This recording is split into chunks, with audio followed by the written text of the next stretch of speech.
Hello friends, আসসালামু আলাইকুম। আজকে রেসিপিতে স্বাগতম জানাচ্ছি। আজকে ভীষণ মজার একটি ভর্তার রেসিপি নিয়ে চলে আসলাম।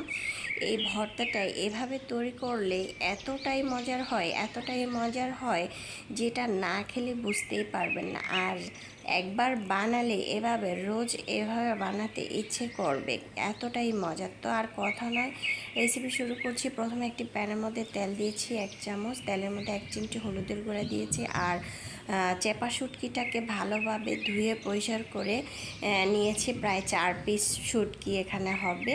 শুটকিটাকে এখন আমি সামান্য একটু লবণ ছিটিয়ে দিয়ে শুটকিটাকে একটু তেলে ভেজে নেব। এই ভর্তাটা আশা করছি আপনারা এভাবে কখনো তৈরি করেননি।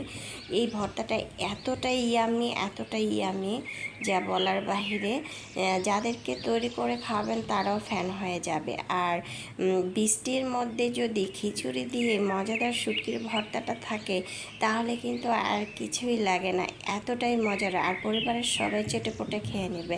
মাছটাকে ভেজে নিয়ে শুটকিটাকে ভেজে নিয়েছি।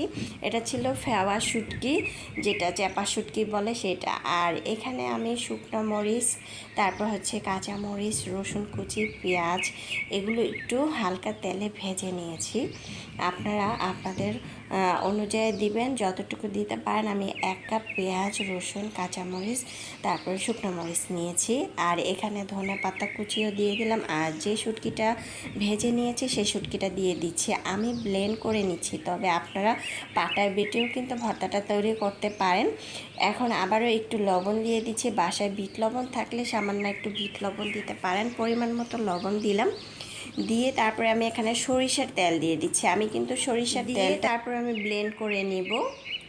ব্লেন্ড করার পরে একটু যখন হালকা একটু ভিজা নরম বেশি থাকবে, মানে পান্না তখন এই পর্যায়ে আমি চুলার ভিতরে একটি প্যান বসিয়ে 1 টেবিল চামচ সরিষার তেল দিয়ে একটু ভেজে নেব, যাতে পোড়া হয়।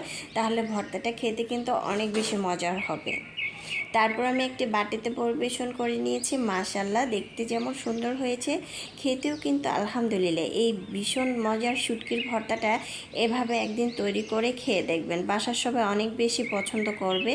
এইটা রুটি, পরোটা, গরম ভাতের সাথে খেতে অনেক বেশি ভালো লাগবে। তাছাড়া খিচুড়ি দিয়েও খেতে ভালো লাগবে, চিতল পিঠা দিয়েও খেতে ভালো লাগবে।